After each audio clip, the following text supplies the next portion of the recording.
نحمده ونستعينه ونستغفره ونعوذ بالله من شرور أنفسنا ومن سيئات أعمالنا من يهده الله فلا مضل له ومن يضلل فلا هادي له ونشهد أن لا إله إلا الله وحده لا شريك له ونشهد أن محمدا عبده ورسوله أما بعد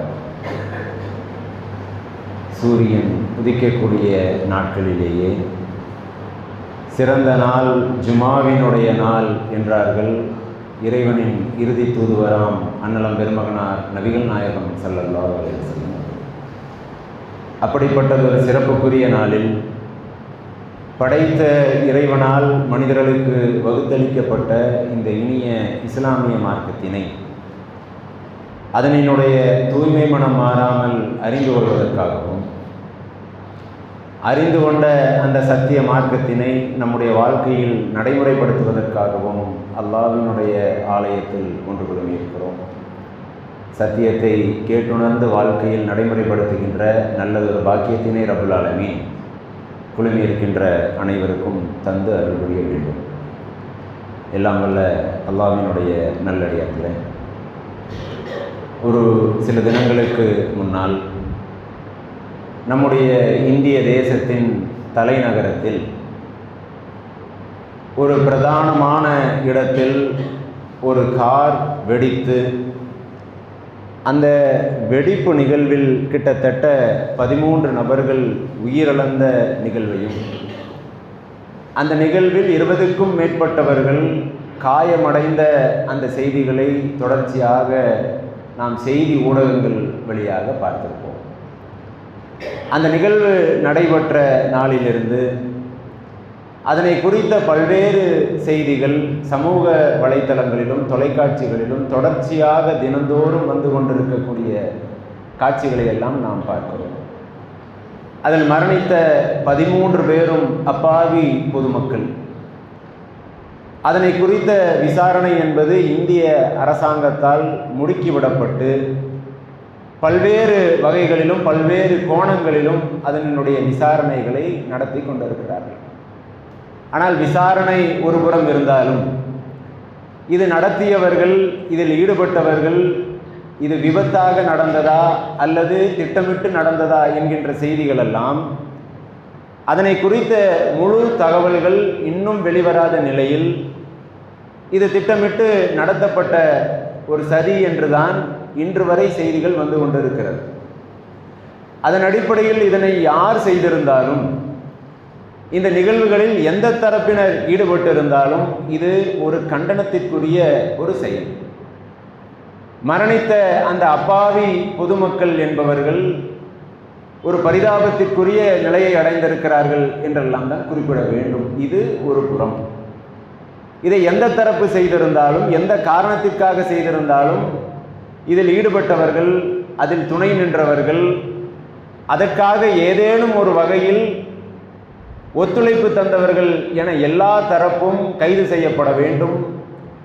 சட்டத்தின் முன் நிறுத்தி கடுமையான தண்டனைகள் ஈடுபட்டவர்களுக்கு வழங்கப்பட வேண்டும். இதில் எந்த மாற்று கருத்தும் இல்லை.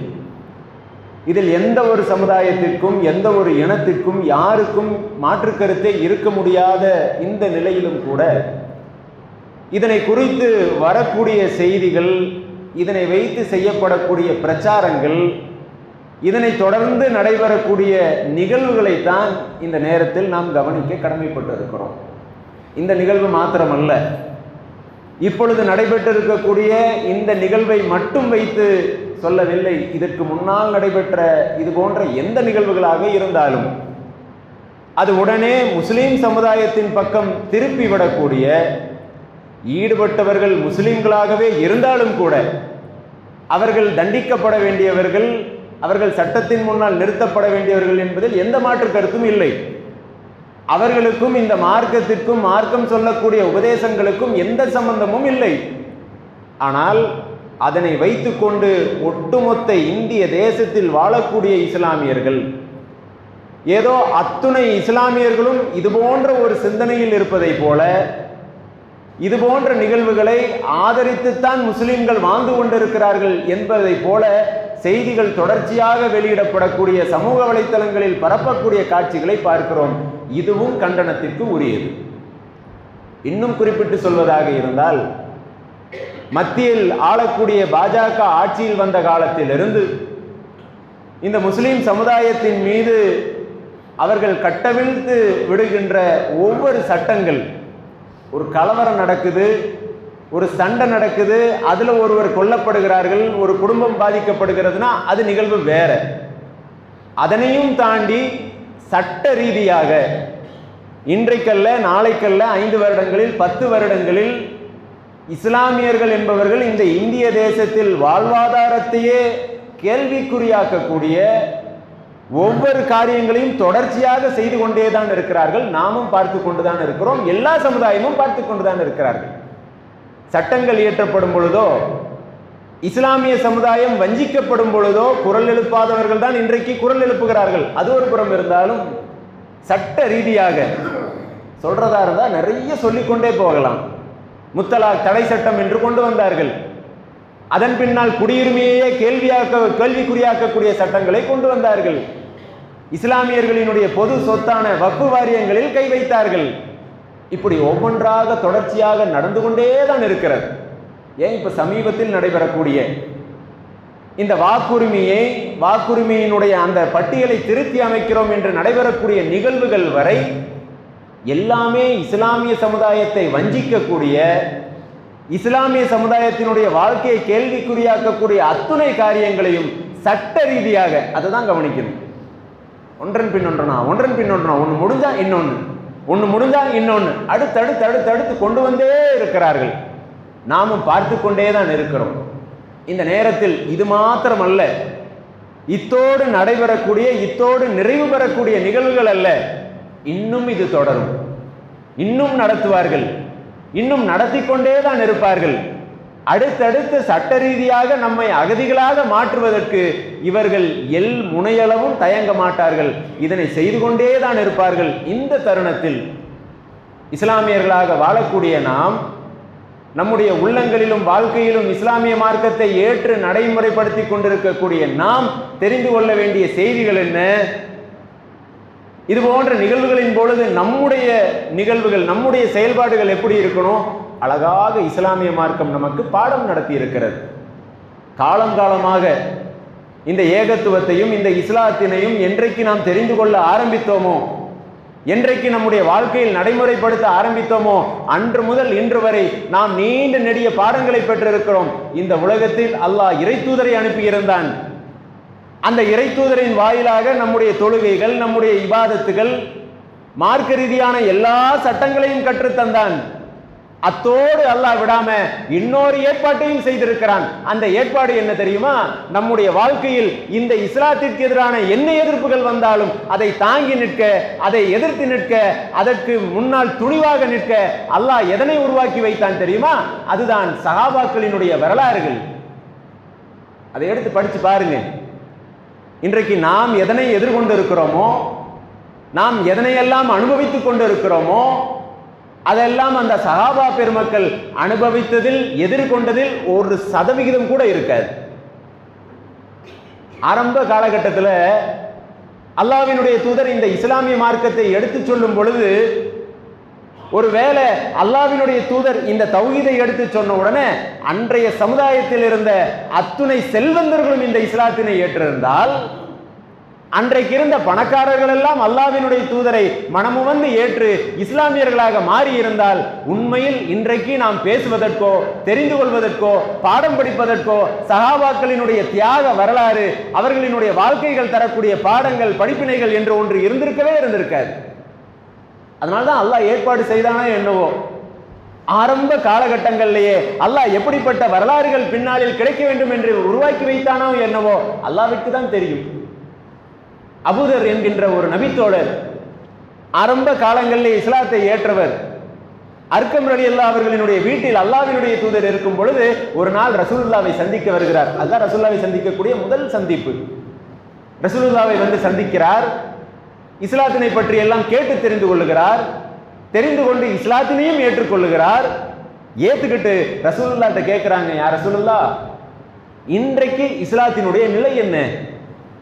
இன்றைக்கு யாரெல்லாம் இந்த மார்க்கத்தை, இந்த தௌஹீதை ஏற்றிருக்கிறார்கள்? கடுமையான ஒரு காலகட்டம், கடுமையான ஒரு சூழ்நிலையில இந்த கேள்வியை ரசூலுல்லாஹ்விடத்தில் கேட்டவுடன் அல்லாஹ்வினுடைய தூதர் சொல்லுகிறார்கள், ஒரு அடிமை, ஒரு சுதந்திரமானவர்கள், இவர்கள் இருவர் இஸ்லாத்தினை ஏற்றிருக்கிறார்கள் என்று அல்லாஹ்வினுடைய தூதர் பதில் சொல்லுகிறார்கள். அந்த அடிமை யார்? அவர்தான் அன்னலம் பெருமகனார் பிலால் ரலியல்லாஹு அவர்கள். அந்த சுதந்திரமானவர் யார்? அன்றைய காலகட்டத்தில் செல்வம் படைத்தவராக இருந்த அல்லாஹ்வினுடைய தூதரோடு அதிகம் நெருக்கம் காட்டிய அவருடைய நண்பர் அபூபக்கர் சித்திக் ரலியல்லாஹு அவர்கள். ஒருவேளை அபூபக்கர் சித்திக் ரலியல்லாஹு அவர்களினுடைய தரத்திலேயே அவர்களினுடைய போலவே இருந்த ஆட்கள் எல்லாம் இஸ்லாத்தினை ஏற்றிருந்தால் பிலால் ரலியல்லாஹு அவர்களினுடைய போன்றவர்களினுடைய வரலாறுகள் நமக்கு தெரியாமல் இல்லாமலே போயிருந்திருக்கும். எவ்வளவு ஒரு மோசமான சூழ்நிலையில், எவ்வளவு ஒரு சிரமமான சூழ்நிலையில் அவர்கள் எல்லாம் மார்க்கத்தை ஏற்றுக்கொண்டார்கள், அந்த மார்க்கத்திற்கு உயிரோட்டம் கொடுத்தார்கள் என்பதிலிருந்தெல்லாம் நாம் பாடம் படிக்க கடமைப்பட்டிருக்கிறோம். அன்றைய காலத்தில் அடிமைகள் என்பவர்கள் எப்படி இருந்தார்கள் தெரியுமா?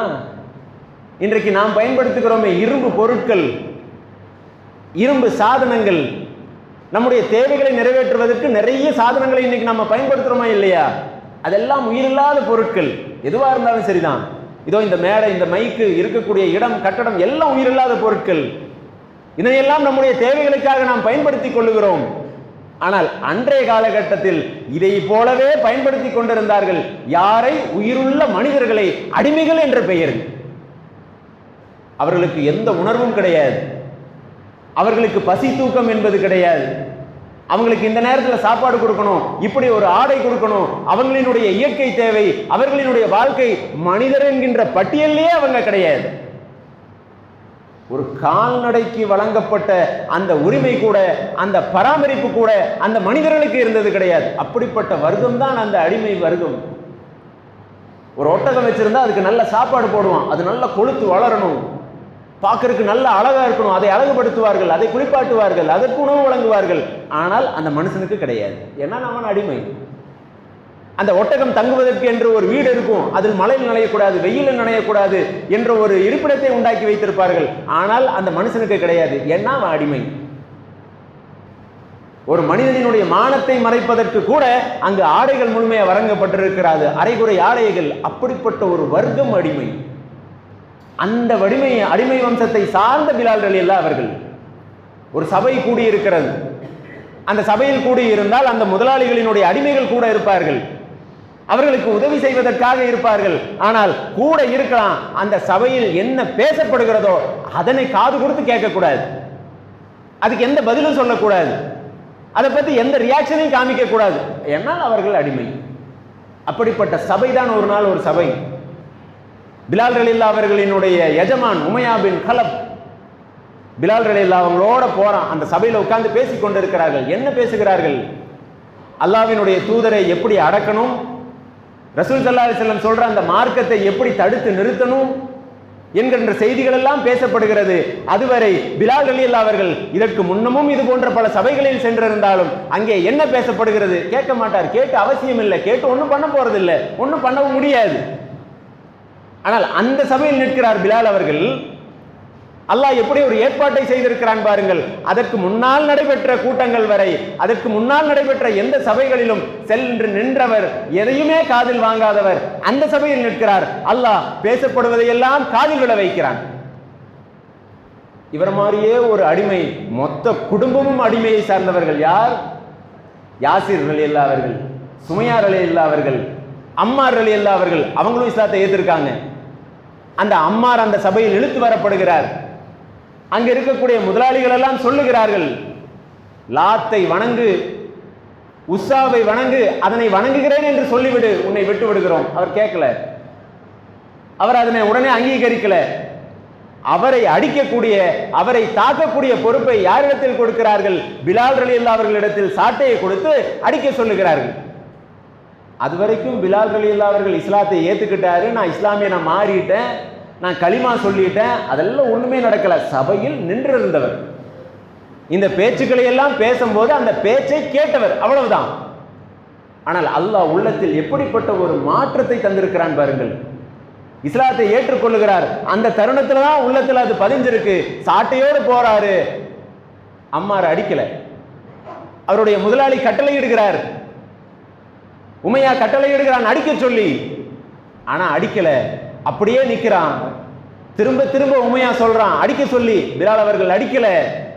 அப்பதான் விளங்கிக் கொள்ளுகிறார், ஓ இந்த பிலாலும் இஸ்லாத்தை ஏற்றுக்கொள்ளுகிறார், ஏற்றுக்கொண்டு விட்டார் என்று. உடனே அந்த கூடியிருக்கக்கூடிய அந்த முதலாளிகள் எல்லாம் அந்த உமையாவை ஏளனமாக பேசுகிறார்கள். உமையாவே, நீ முகம்மதை தடுக்கணும்னு நினைச்சு பேசிட்டு இருக்க, நீ முகம்மதினுடைய மார்க்கம் வளரக்கூடாது என்பதற்காக பேசிக்கொண்டிருக்க, ஆனால் உங்ககிட்ட இருக்க அடிமையை கூட உன்னால் அந்த மார்க்கத்தில் செல்வதிலிருந்து தடுத்து நிறுத்த முடியல. ஏளனமாக பேசுகிறார்கள். உமையாக்கு அந்த அவமானத்தை தாங்கிக்க முடியல. அட நம்ம கூடயே இருக்கான், எதுவுமே கேட்கக்கூடாது, எதை பற்றியுமே பேசக்கூடாது, நம்முடைய அடிமை, நம்ம கிட்ட அனுமதி இல்லாமல் இஸ்லாத்தை ஏற்றுக்கொண்டிருக்கிறான். அந்த அவமானத்தை தாங்க முடியாம உடனே தன்னுடைய அத்துணை கொடுமைகளையும் கட்டவிழ்த்து விடுகிறான். எந்த அளவுக்கு நிறைய முறை நாம் படித்திருப்போம், நிறைய முறை இந்த வரலாறுகளை திரும்ப திரும்ப திரும்ப நம்முடைய காதுகளில் விழுந்திருக்கும். ஆனால் அந்த வரலாறுகளோடு நம்முடைய வாழ்க்கையை ஒப்பிட்டு பார்க்கணும். நாம் இன்றைக்கு நிறைய சிரமங்களை அனுபவித்துக் கொண்டுதான் இருக்கிறோம். இந்த இந்திய தேசத்தில் வாழுகின்ற பொழுது மன ரீதியாக நாம் நிறைய சிரமங்களை நாளுக்கு நாள் பார்த்து கொண்டே தான் இருக்கிறோம், அனுபவித்துக் கொண்டே தான் இருக்கிறோம், இன்னும் அனுபவிக்க போகிறோம். அதுதான் பாடம். ஒன்றல்ல ரெண்டல்ல, எத்துணை சிரமங்கள் வந்தாலும், எத்துணை கஷ்டங்கள் வந்தாலும் உள்ளத்தில் ஆழமாக நீங்கள் இந்த நபித்தோழர்களினுடைய வாழ்க்கைகளையும் வரலாறுகளையும் அவர்கள் பட்ட சிரமங்களையும் மனதில் பதிய வைத்திருந்தால், அதனை அசை போட்டு பார்த்தால், அதனை பற்றி நினைத்து பார்த்தால், நமக்கு நாம் அனுபவிக்கக்கூடிய சிரமங்கள் என்பது ஒரு தூசு மாதிரி தான் தெரியும். அந்த அவமானத்தை தாங்க முடியாம உமையா பிலால் ரலியல்லாஹு அவர்களை இழுத்துட்டு போய் பிறந்த மேனியாக்கி சுடுகின்ற அந்த பாலைவன மணலில் அவரை கிடத்தி, அவர் நகர முடியாத அளவிற்கு மிகப்பெரிய பெண்ணம்பெரிய ஒரு பாறாங்கல்லை தூக்கி நெஞ்சு மேல வச்சு அப்படியே கிடத்தி வைக்கிறான். மனிதனுடைய நிலைமை எப்படி இருக்கும் யோசிச்சு பாருங்க. நம்மால சாதாரணமா வரக்கூடிய அந்த வெயில் காலத்தையே தாங்க முடியறது இல்லை. அந்த வெயிலை போக்குவதற்கு எவ்வளவு முயற்சிகள் எடுக்கிறோம். நம்முடைய உடல் தாங்கிக் கொள்வதற்காக எத்தனை பிரயத்தங்களை நாம் முயற்சி செய்கிறோம். ஆனால் ஒரே ஒரு நிமிடம் கற்பனை செய்து பாருங்கள், எப்படி இருந்திருக்கும் அந்த சூழ்நிலையும் அந்த நிகழ்வும் அந்த உடல்பட்ட வேதனையும். அவர்களும் மனிதர்கள் தானே, அவங்களுக்கும் நரம்பு இருந்திருக்கும், சதை இருந்திருக்கும், ரத்தம் இருந்திருக்கும், வலி இருந்திருக்கும், வேதனை இருந்திருக்கும். ஏற்கனவே அடிமை வம்சம், சரியான சாப்பாடு கிடையாது, சரியான ஆடை கிடையாது. அது மாதிரி இருக்கக்கூடிய ஒரு மனிதர் இஸ்லாத்தை ஏற்றுக்கொண்டார் என்ற ஒற்றை காரணம் தான், வேற எதுவும் கிடையாது. கிடத்தி வைக்கிறார்கள், படுத்து கிடக்கிறார். அந்த முதலாளிகள் எல்லாம் பிலால் ரலியல்லாஹு அவர்களினுடைய முகத்தில் உமிழ்கிறார்கள். உமையா வந்து எவ்வளவோ சொல்லுகிறான், லாத்தையும் உஸ்ஸாவையும் வணங்குகிறேன் என்று சொல்லிவிடு. நீ வணங்குறது வணங்காதது ரெண்டாவது. நீ போறையா வணங்குறையா இல்லையா அதை பார்க்கறது யாரும் இல்லை. நான் அதை வணங்குகிறேன் என்று மாத்திரம் சொல்லிவிடு, உன்னை விட்டு விடுகிறேன் என்கிறான். அவர் கேட்கவே இல்லை. கடைசி வரை அகதுன் அகதுன் என்கிறார். தலையில காலை வச்சு அமுத்துறாங்க, காலில் காலை வச்சு அமுத்துறாங்க. அந்த நிகழ்வினால் அவர்களுடைய உள்ளத்தில் எந்த மாற்றமும் வரல. அவரை அதில இருந்து திசை திருப்ப முடியல. திரும்பவும் செய்கிறார்கள், திரும்பவும் ஆரம்பிக்கிறார்கள். கழுத்துல கயிறை மாட்டி அந்த கயிறை குழந்தைகளினுடைய கைகளில் கொடுத்து அந்த மக்கத்து பெருவீதிகளினுடைய அந்த பாலைவனத்தினுடைய மேடுகளிலும் பள்ளங்களிலும் இழுத்து திரிகிறார்கள். அந்த குழந்தைகள் ஆடு மாடுகளைப் போல, கால்நடைகளைப் போல. ஒரு கட்டத்தில் இழுத்துட்டு போய் போய் போய் மயக்கம் அடைந்து கீழே விழுகிறார். உதடு மட்டும் அசைக்கிறது. உடனே செய்தி வருது உமையாக்கு, உன்னுடைய அடிமை அடிபட்டு அடிபட்டு அடிபட்டு உடம்பெல்லாம் காயமாய் ஒரு இடத்தில் விழுந்து விட்டார், உதடு மட்டும் அசைந்து கொண்டிருக்கிறது. ஒருவேளை நாங்கள் நினைக்கிறோம் அவர் லாத்தையும் உஸ்ஸாவையும் வணங்குகிறேன் என்று சொல்லுகிறார் போல இருக்கு. உடனே போய் உடனே கேளு, என்னன்னு பாரு. அங்கிருந்து ஓடி போறான் உமையா, பார்க்கிறான். அவர் பேசுறது கேட்கல. ஏன்? உடம்புல வலு இல்லை, எல்லா வலு போயாச்சு, எல்லா தெம்பும் போயாச்சு. உடம்புல வெறுமனே உயிர் மட்டும் தான் ஒட்டி கொண்டு இருக்கிறது. இவர் என்ன பேசுறாருன்னு அந்த உமையாவினுடைய காதுல விழுகல. காதை கொண்டு போய் வாய்க்கு பக்கத்தில் வைத்து உதட்டின் பக்கத்தில் வைத்து கேட்கிறான். ஒருவேளை சொல்லி இருப்பாரோ, ஒருவேளை லாத்தையும் உஸ்ஸாவையும் வணங்குகிறேன் என்று சொல்லி இருப்பாரோ என்பதற்காக, அதனை கேட்பதற்காக காது கொண்டு போய் வாய்க்கு பக்கத்தில் வைக்கிறான். மெல்லிய குரல், கேட்கவே இல்லை. சத்தம் போட்டு பேசுற அளவுக்கு உடம்புல எந்த தெம்பும் இல்லை, உயிர் மாத்திரம் தான் இருக்கு. அந்த நேரத்தில் அந்த காதை கொண்டு போய் வாயினுடைய அருகில் வைத்து என்ன சொல்லுகிறார் என்று கேட்டால் அந்த நேரத்தில் பிலால் ரலியல்லாஹு அவர்கள் சொன்னார்கள், அஹது நஹது. இப்படி இருந்திருக்கும் அந்த நிலைமை. அந்த உமையாவால இந்த அவமானத்தையும் இவர் செய்யக்கூடிய காரியங்களையும் தாங்கிக்கவே முடியல. இறுதியாக முடிவெடுத்து விடுகிறான், இதற்கு மேல விட்டு வைத்து பிரயோஜனமே இல்லை, எதை செய்தாலும் இவர் இதிலிருந்து வெளியே வரமாட்டார் என்பதற்காக கொல்வதற்கு முடிவெடுத்து விடுகிறான். அந்த செய்தி தான், அந்த தருணத்தில் தான் அபூபக்கர் ரலியல்லாஹு அவர்களினுடைய கண்களில் அது படுகிறது. அவருக்கு அந்த செய்தி தெரியுது. நேரா வந்து கேட்கிறார், இந்த பிலாலை விடுதலை செஞ்சிடும், உனக்கு எவ்வளவு வேணும், எவ்வளவு பணம் வேணும் என்று கேட்டபோது அந்த உமையா சொல்லுகிறான், 5 தினார்னா கொடுத்துட்றேன், ஏன்னா அவனுக்கு லாபம் தான், அடுத்தது கொலை தான் செய்ய போறான். காசு கொடுத்து வாங்கிட்டு வந்த அடிமை இனி எந்த விதத்திலும் பிரயோஜனமாக போறதில்ல, கொலை தான் செய்ய போறோம், கிடைக்கிறது கிடைக்கட்டும், 5 தினார் கொடுங்க, கொடுத்து கூப்பிட்டு போங்க என்று சொன்னதும் அபூபக்கர் ரலியல்லாஹு அவர்கள் 5 தினாரை கொடுக்கிறார்கள், விடுதலை செய்கிறார்கள். விடுதலை செய்ததற்கு பிறகு அந்த உமையா அபூபக்கர் ரலியல்லாஹு அவர்களை பார்த்து சொல்லுகிறான், அபூபக்கரே, 1/2 தீனாருக்கு கேட்டிருந்தா நான் கொடுத்திருப்பேன், இல்ல நீங்கள் இலவசமாகவே கேட்டிருந்தால் கூட நான் கொடுத்திருப்பேன். ஒன்றுக்குமே பிரயோஜனப்படாத இந்த கருப்பு அபிசீனிய அடிமையை 5 தினார்கள் கொடுத்து வாங்கி இருக்கிறீர்களே என்று வியாபார நோக்கோடு பார்த்து சிரிக்கிறான். ஆனால் அபூபக்கர் ரலியல்லாஹு அவர்கள் சொல்லுகிறார்கள், நீ 1000 தினார் கேட்டிருந்தாலும் நான் கொடுத்து வாங்கியிருப்பேனப்பா, நான் வாங்கியிருப்பேன் என்று சொல்லி விடுதலையாக்குகிறார்கள். இப்படி இந்த நபித்தோழர் மாத்திரமல்ல, எந்த நபித்தோழர்களை நீங்கள் எடுத்துக்கொண்டாலும் இந்த உலகம் அழிகின்ற நாள் வரை யாரெல்லாம் இஸ்லாத்தை ஏற்றுக்கொள்ளுகிறார்களோ, யாரெல்லாம் தங்களுடைய வாழ்க்கையில் நான் இஸ்லாத்தை தான் பின்பற்றுகிறேன் என்று மக்களுக்கு முன் வைக்கிறார்களோ, அவர்கள் எந்த நாட்டில் வாழ்பவர்களாக இருந்தாலும் சரி, எந்த தேசத்தில் வாழ்பவர்களாக இருந்தாலும் சரி, ஒரு நாள் அல்ல ஒரு நாள் நாம் இன்றைக்கு எந்த துன்பங்களை எல்லாம் அனுபவிக்கிறோமோ அதைவிட பெண்ணும் பெரிய துன்பங்களை அனுபவிக்க நேரிடும் என்றுதான் அல்லாஹ் இந்த வரலாறுகளை உருவாக்கி வைத்திருக்கிறான். எந்த நபித்தோழர் வேணும், யாருடைய வரலாறுகள் வேணும்? சில நேரங்களில் செல்வந்தர்களாகவே இருந்தார்கள், காசு பணம் படைத்தவர்களாகவே இருந்தாலும் அவர்களும் சளைத்தவர்கள் அல்ல, அவர்களும் அனுபவித்திருக்கிறார்கள், அவர்களும் துன்பப்பட்டு இருக்கிறார்கள். துன்பம்னா நாம இன்றைக்கு அனுபவிக்கக்கூடிய துன்பங்கள் அல்ல, அதுதான் நீங்க கவனத்தில் வைக்கணும். இன்றைக்கு நம்மை திட்டமிட்டு இந்த தேசத்தில் அகதிகளாக மாற்றுவதற்கு துடிக்கிறார்கள். நாம அதை என்ன செய்யணும்? இந்த நபித்தோழர்களினுடைய வரலாறுகள் நமக்கு உணர்த்தக்கூடிய பாடம் என்ன தெரியுமா? எவ்வளவுதான் சிரமம் வந்தாலும் அதை எதிர்த்து நிற்கணும், அதை துணிவோடு எதிர்த்து நிற்கணும். இதை நம்முடைய பிள்ளைகளுக்கு சொல்லிக் கொடுத்து வளர்க்கணும். நாம எப்படியோ வாழ்ந்துட்டோம், 30 ஆண்டுகள் 40 ஆண்டுகள் 45 ஆண்டுகள் 50 ஆண்டுகளை கடந்து விட்டோம். இனியும் மீதம் இருக்கக்கூடிய நாட்களை எப்படியாவது கடத்துவோம், எப்படியாவது போராடுவோம். ஆனால் நம்முடைய பிள்ளைகளினுடைய நிலை, நாம் நம்முடைய பிள்ளைகளுக்கு இந்த மார்க்க கல்வியும் இந்த செய்திகளையும் எல்லாத்தையும் எடுத்து சொல்லி தான் வளர்த்துறோமா? இல்லையே. இன்றைக்கு பெரும்பாலான வீடுகளினுடைய குழந்தைகளின் நிலை என்ன? மார்க்க கல்வினா என்ன நினைக்கிறோம்? அரபு சொல்லி தரணும், குர்ஆன் ஓத தெரியணும், பள்ளியில் நடக்கக்கூடிய மதரசாக்களுக்கு அனுப்பணும். அதிகபட்சமாக நாம் நினைப்பது நடத்துவது அதுதான். இந்த நபித்தோழர்களினுடைய வரலாறுகளை எடுத்து சொல்லுங்கள், அந்த குழந்தைகளுக்கு கதைகளாக எடுத்து சொல்லுங்கள், உள்ளத்துல பதிர மாதிரி எடுத்து சொல்லுங்க. நாளை அவன் வளர்ந்து நிற்கணும் இந்த சமுதாயத்தில். இது போன்ற எதிர்ப்புகளை அவன் தாங்கி நிற்கணும், இதுக்கு எதிர்த்து நிற்கணும். என்ன இருந்தாலும் அதை துணிவோடு பார்த்து அதற்கு முகம் காட்டி நிற்கக்கூடிய மக்களாக நாம் உருவாக்கணுமா இல்லையா?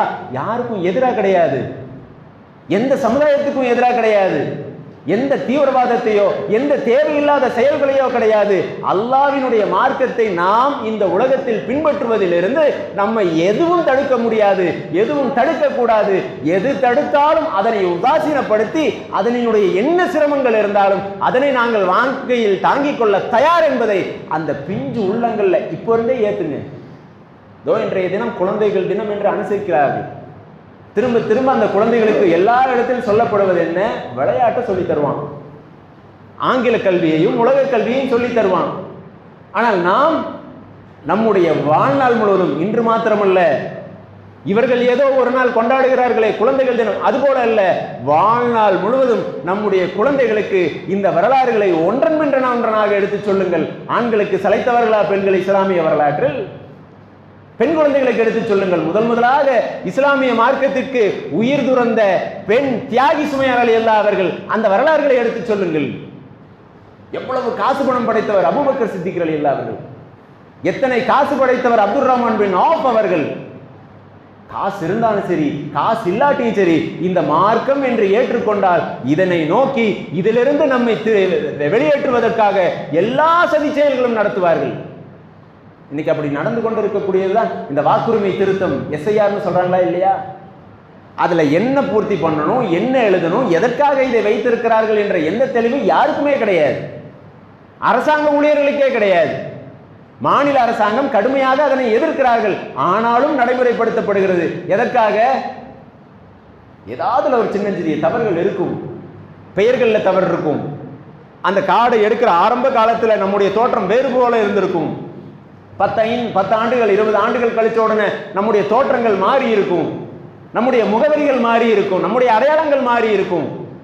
ஏதாவது ஒரு காரணம் சொல்லி நம்முடைய வாக்குரிமையை பறிக்கணும். உடனே லிஸ்டில் பேர் இல்லை, ரிஜெக்டட்.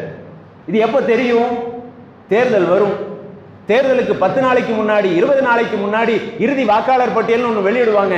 அதில் நம்முடைய பெயர் இல்லை என்றால் அதுக்கப்புறம் எங்க போய் சேர்த்துறது? நம்முடைய வாக்குரிமை இல்லை.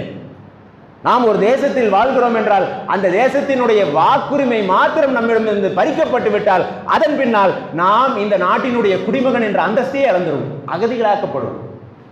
வெளிநாடுகளில் போய் வேலை செய்யறோம் இல்ல, ஆங்கில தேசத்தில் போய் வேலை செய்யறோம் இல்ல, ஓட்டு போடக்கூடிய ஜனநாயக முறையில் ஆட்சி நடத்தக்கூடிய எத்தனையோ நாடுகளில் நம்முடைய மக்கள் வசிக்கிறார்கள், வேலை செய்கிறார்கள். அங்க போய் ஓட்டு போட முடியுமா? எலெக்ஷன் அன்னைக்கு வேடிக்கை தான் பார்க்க முடியும். எங்கே நம்மால் ஓட்டு போட முடியும்? நம்முடைய ஜனநாயக கடமை என்று விளம்பரம் செய்கிறார்களே, அதனை எங்கே நிறைவேற்ற முடியும்? நம்முடைய நாட்டில் தான் நிறைவேற்ற முடியும். நாம் பிறந்தது இங்குதான், வளர்ந்தது இங்குதான், வாழ்வது இங்குதான். ஆனால் இங்க நம்முடைய அந்த ஓட்டுரிமையை பறித்தால், அதிலிருந்து நம்முடைய பெயரை நீக்கிவிட்டால் நாம் சொந்த நாட்டில், பிறந்த நாட்டில், தாய் நாட்டில் அகதிகள் தான். இதுதான் நடக்கும். எலெக்ஷன் முடிஞ்சதுக்கு அப்புறம் கேட்பாங்க, எது இருந்தாலும் ஓட்டு போட்டியா? இல்லைங்க, என்கிட்ட ஆதார் இருக்கு, பேன் இருக்கு, நான் ஐடி கட்டுறேன், நான் வீடு வச்சிருக்கேன், கார் வச்சிருக்கேன், அதை பண்றேன். ஓட்டு போட்டையா இல்லையா? இல்ல, அதுல ஒரு சின்ன மிஸ்டேக் ஆயிருச்சு, அதனால என்னுடைய பேரை நீக்கிட்டாங்க, நான் ஓட்டு போடல. ஓட்டு போடலன்னா இந்த நாட்டினுடைய குடிமகன் நீ கிடையாது. இதுதான் இதனுடைய ரிசல்ட். பல மாநிலங்கள்ல இதான் நடந்தது. பீகார் மாநிலத்தில் இதுதான் நடந்தது என்று காங்கிரஸ்ல இருந்து எத்தனையோ அதனுடைய செய்திகளை சொன்னார்கள். அதை யாரால் மாற்ற முடிந்தது? நீண்ட நெடிய ஒரு பட்டியலை வாசித்தார்கள். இத்தனை பேர் உயிரோடு தான் இருக்கான், இத்தனை பேர் இங்கதான் வாழ்ந்துட்டு இருக்கான், ஆனா இவர்களுக்கெல்லாம் ஓட்டுரிமை இல்லை, பறித்து விட்டார்கள் என்று சொன்னார்கள். அவர்களுக்கு மீண்டும் ஓட்டுரிமை கிடைத்ததா? திரும்ப ஓட்டு போட்டானா? போடலையே, அவன் பெயர் நீக்கப்பட்டு விட்டது. இதைத்தான் இங்கேயும் செய்ய முயற்சிக்கிறார்கள், அதைத்தான் செய்து கொண்டும் இருக்கிறார்கள். தமிழகத்தை ஆளக்கூடிய கட்சிகள் அதை எதிர்க்கிறார்கள், வேண்டாங்கிறாங்க. ஆனாலும் தடுத்து நிறுத்த முடியல. இது ஒரு உதாரணம். சொந்த நாட்டிலேயே நம்மை அகதிகளாக மாற்றுவதற்காக, நாம் இஸ்லாமியர்கள் என்ற ஒரே காரணத்துக்காக, நம்முடைய வாழ்வாதாரத்தை சூறையாடுவதற்காக செய்து கொண்டிருக்கிறார்கள், இன்னும் செய்வார்கள். இது மாதிரி நிறைய நடக்கும். என்ன நடந்தாலும் சரிதான். அந்த நபித்தோழர்கள் எப்படி நெஞ்சுரத்தோடு எதிர்த்து நின்று தன்னையும் தன்னுடைய மார்க்கத்தையும் நிலைநிறுத்தினார்களோ அதைத்தான் நாமும் செய்யணும்.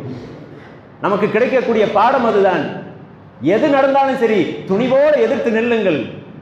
அது என்னவோ அதற்கு முறையான முயற்சிகளை எடுங்கள். அவன் தான் அந்த ஃபார்மை கொடுக்குறான்ல, இதுல அதை சரிபாருங்கள். அதுல எந்த விதத்திலையும் பொடும்போக்காக இருக்காதீர்கள். நமக்கு எதிரான சட்டங்கள் வருகிறதா, போராடுகிறார்களா, அந்த ஜமாத்தினுடைய போராட்டம், இந்த ஜமாத்தினுடைய போராட்டம், எந்த வித்தியாசத்தையும் பார்க்காதீர்கள். நடத்துறது வேண்டுமானால் வேறு ஜமாத்துகளாக இருக்கலாம். நம்முடைய கண்டனத்தை பதிவு செய்யணும், நம்முடைய போராட்டங்களை பதிவு செய்யணும். சட்ட ரீதியாக ஒரு காரியம் நம்மை நோக்கி வருகிறது என்றால் அதுக்கு என்ன முறையானது, அதுக்கு என்ன செய்யணும், ஜமாத்துகள் முயற்சி செய்யுங்கள். அதை எப்படி எழுதணும் நிறைய பேருக்கு தெரியறது இல்லை. அதை எழுதி அதை கொடுத்து எதுவாக இருந்தாலும் சரிதான். அந்த நபித்தோழர்களினுடைய வாழ்க்கை நம்முடைய கண் முன்னால் எடுத்து வைக்கக்கூடிய பாடம். துணிவோடு எதிர்த்து நில்லுங்கள். ஒன்றும் செய்ய முடியாது, ஒண்ணுமே பண்ண முடியாது. எவ்வளவு கொண்டக்கூடிய சிரமங்கள் நடந்தாலும் இறுதியில் வெற்றி யார் அல்லாஹ்வை நம்புகிறார்களோ, யார் அல்லாஹ்வின் மீது ஆதரவு வைக்கிறார்களோ அவர்களுக்கு மாத்திரம்தான். அதனையும் அந்த நபித்தோழர்களினுடைய வாழ்க்கைகளிலும் நீங்கள் படிக்கலாம். ஒன்றுத்துக்குமே ஆக மாட்டான், அடுத்தது கொல்லத்தான் போறேன், எந்த சிறப்பும் கிடையாது, இனி மனிதனாக வாழவே தகுதி இல்லை என்றெல்லாம் ஒதுக்கி அந்த பிலால் ரலியல்லாஹு அவர்களுக்கு அந்த நெஞ்சுரத்தோடு இருந்ததனால் அல்லாஹ் எப்படிப்பட்ட சிறப்பை கொடுத்து எங்கே கொண்டு போய் உட்கார வைத்தான் தெரியுமா? ஒரு நாள் ஒரு சபையில ரசூலுல்லாஹ் பேசிட்டு இருக்காங்க. அப்போ உமர் ரலியல்லாஹு அந்த சபையில் இருக்கிறார். அல்லாஹ்வினுடைய தூதர் சொல்கிறார், உமரே, அல்லாஹ் எனக்கு ஒரு கனவை காண்பித்தான். அந்த கனவில் சுவனத்தை, சொர்க்கத்தை காண்பித்தான். அந்த சொர்க்கத்தில் ஒரு பெண்ணம்பெரிய மாளிகை இருந்தது. அந்த மாளிகையினுள் சென்று அதனை சுற்றி பார்க்க வேண்டும் என்று நான் ஆசைப்பட்டேன். அப்பொழுது அந்த வானவர்களிடத்தில் கேட்டேன், யாரோட மாளிகை இது? உடனே அங்கு எனக்கு ஒரு பெண் அங்கு பாதுகாப்பதற்கு இருந்தால் அந்த பெண்ணினிடத்தில் சொன்னார், இது உமர் அவர்களுக்காக தயாரிக்கப்பட்ட மாளிகை, நீங்கள் ரோஷக்காரர்கள், உங்களுக்கு ரொம்ப ரோஷம் ஜாஸ்தி, நான் எங்கேயாவது உள்ள போய் சுத்தி பார்த்து இங்க வந்து உங்க அந்த தகவல் சொல்லும் பொழுது என்னுடைய அனுமதி இல்லாமல் எப்படி நீங்கள் உள்ளே போனீர்கள்னு கேட்டுட்டா அதனால நான் போகல. கேட்டவுடன் உமர் ரலியல்லாஹு அவர்கள் அழுகிறார்கள். யார சொல்ல, நான் போய் அப்படி சொல்லுவேனா, நான் உங்ககிட்ட போய் அப்படி பேசுனா என்கிறார்கள். சொல்லி முடித்ததற்கு பிறகு திரும்பி பார்த்தால் பிலால் ரலியல்லாஹு அவர்கள் இருக்கிறார்கள். இந்த மாளிகையை நான் பார்ப்பதற்கு முன்னமே ஒரு காலடி ஓசையை நான் கேட்டேன், ஒரு கால் நடந்து செல்லக்கூடிய அந்த சப்தத்தை கேட்டேன். உடனே மாணவர்களிடத்தில் விசாரித்தேன், யாரினுடைய காலடி சப்தம் என்று. ஒரு இடத்துல ஒரு காலடி சப்தம் கேட்கணும்னா அங்கே ஆல்ரெடி ஆள் போயாச்சுன்னு தானே அர்த்தம். அங்கே நடந்து போனாதானே காலடி சப்தம் கேட்கும். அதனால அது யாரது என்கின்ற ஆர்வத்தில் கேட்டேன். உடனே அந்த வானவர்கள் எனக்கு பதில் சொன்னார்கள், அது பிலால் அவர்களினுடைய காலடி தடம் என்று. அல்லாஹ் எங்க கொண்டு போனோம் பார்த்தீங்களா? ஒரு சமுதாயத்தால் ஒன்றுத்துக்குமே ஆகாது கொல்ல போறன்னு நினைத்தவர், நினைக்கப்பட்டவர், அந்த மக்களால் மிருகத்தை விட கேவலமாக நடத்தப்பட்ட ஒரு மனிதரை அல்லாஹ் அவர் உயிரோடு இருக்கும் பொழுதே அவரை சூனத்தில் வைத்து அழகு பார்த்து கொண்டிருக்கிறான் என்றால் அல்லாஹ்வினுடைய மார்க்கம் தான் நம்மை ஜெயிக்க வைக்கும்.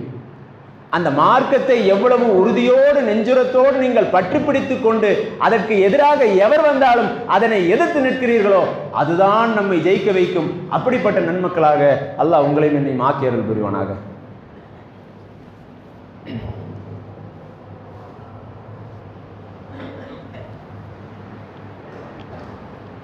அல்ஹம்துலில்லாஹி ரப்பில் ஆலமீன். அன்பிற்கினிய சகோதர சகோதரிகளே, இந்த நடைபெறக்கூடிய நிகழ்வுகளில் தற்போது நடைபெற்று கொண்டிருக்கும் இந்த எஸ்ஐஆர் குறித்த தெளிவான வழிகாட்டுதல்கள், தெளிவான புரிதல்கள் இன்னும் நிறைய நம்முடைய சமுதாயத்தில் இல்லை. இவர்கள் ஆதார் அப்படின்னு ஒன்று கொடுத்தாங்க, நம்ம எல்லாம் போய் எடுத்தோம். கொஞ்சம் கொஞ்சமாக அந்த ஆதார் அட்டைங்கிறது எல்லாத்துக்கூடையுமே சம்மந்தப்படுத்தி விட்டார்கள். ஆதார் இல்லைன்னா இருக்க முடியாது, அதையெல்லாம் எடுத்தோம். ஆனால் அந்த ஆதார் எடுக்கும் பொழுதே நிறைய பொடும்போக்கான மக்களை நாம் பார்க்க முடிஞ்சுது. இன்றைக்கும் அதில் பார்த்தீங்கன்னா பெயர் சரியா இல்லை, அந்த ஆதாரோட செல்ஃபோனை இணைக்காதவங்க, முகவரி சரியா இல்லை, 10 வீடு மாடி இருப்பாங்க, ஆனால் அந்த முகவரி அதில் சரியாக மாற்றம் செய்யாதவர்கள் அப்படின்னு இது போன்ற காரியங்களில் பொடும்போக்காக இருக்கக்கூடிய மக்கள் நிறைய பேர்த்தை, நம்முடைய மக்களை நாம் பார்க்கிறோம். அதிலும் குறிப்பிட்டு சொல்வதாக இருந்தால் பெண்கள், நாம் எங்கே போகிறது, நாம் எங்கே போய் இதை சரி பண்ணுறது அப்படின்னு அப்படியே அதை விட்டுருப்பாங்க. அதுபோல் அல்ல இந்த வாக்குரிமை சீட்டில் நடைபெறக்கூடிய இந்த நிகழ்வுகள். அவங்க ஏதாவது ஒரு காரணம் கிடைத்தால் அந்த காரணத்தை வைத்து நம்முடைய பெயரை அந்த பட்டியலிலிருந்து நீக்கி விடுவார்கள். அதுக்கென்று ஒரு காலக்கெடு கொடுத்துருக்காங்க. டிசம்பர் 3ஆம் தேதியோ 4ஆம் தேதியோ ஒரு காலக்கெடு கொடுத்துருக்கிறார்கள். நாம் அதுக்குள்ளே அதை எப்படி பதிவு செய்யணும், ஆன்லைன்லேயும் பதிவு செய்யலாங்கிற ஒரு தகவல் இருக்குது. அது எவ்வளோ தூரம் உறுதிப்படுத்தப்பட்ட தகவல்னு எனக்கு தெரியல.